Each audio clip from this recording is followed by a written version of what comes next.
We continue on Daybreak Live this morning. District 5 Sylacauga City Council person Laura Heath joins us. And Laura, good morning. Good morning. Good to have you with us this morning. A very busy time of the year for the Sylacauga City Council. And your take on this 1.5 cent sales tax increase, which was voted in last week. Well, I voted against it. Why? Because our citizens are already dealing with the inflation, and I mean, it's hurting them, and I think we're kicking them while they're already down. 3-2 vote takes effect September 1, I think. It does. Who is this going to affect?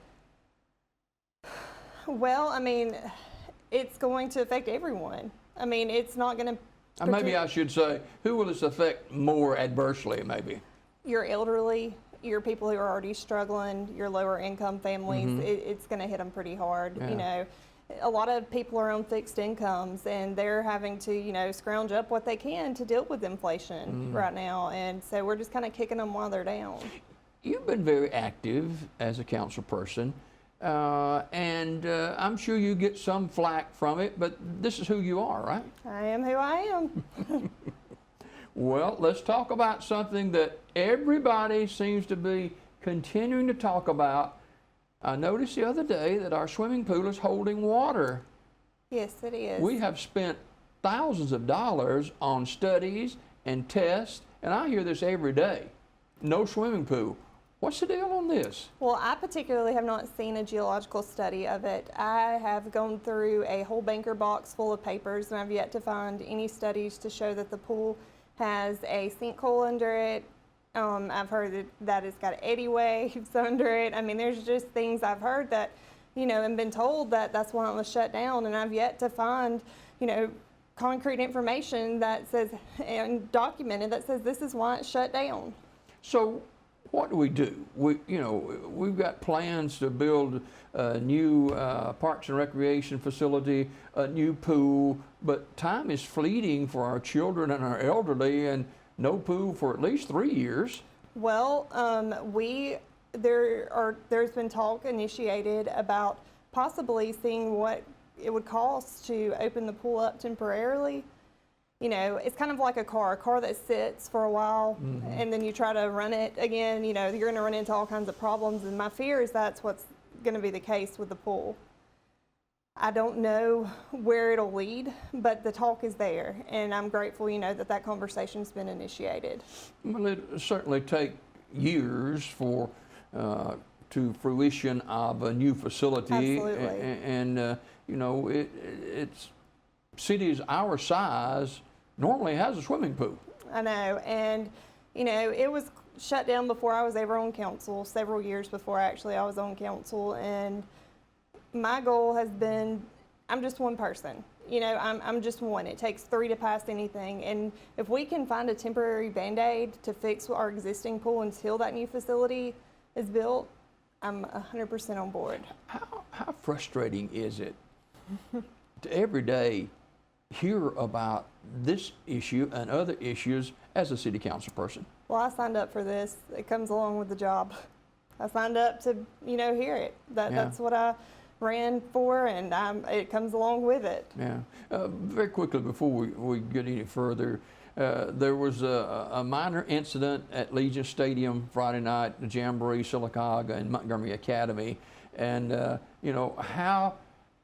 And you know this, you're a social media person, but things can get out there in a hurry and it'll be far from the truth. What actually did take place? From what I've heard from very credible, reliable sources that were there, and from watching the video, there was an altercation between some teens that escalated into... Now, is this inside the stadium? Inside the stadium, near the concession stand, and it was a rivalry teen group, and there was an altercation, and this day and age, you never can take, you know, you take it seriously, and people kind of ran with it, then went to social media with it, and it just spiraled out of control. To my knowledge, there was no gunshots, there was no guns, nothing like that. But there was panic. There was panic, yes. And that's the kind of thing that concerns people, because people feed off of stuff like that. Oh, absolutely.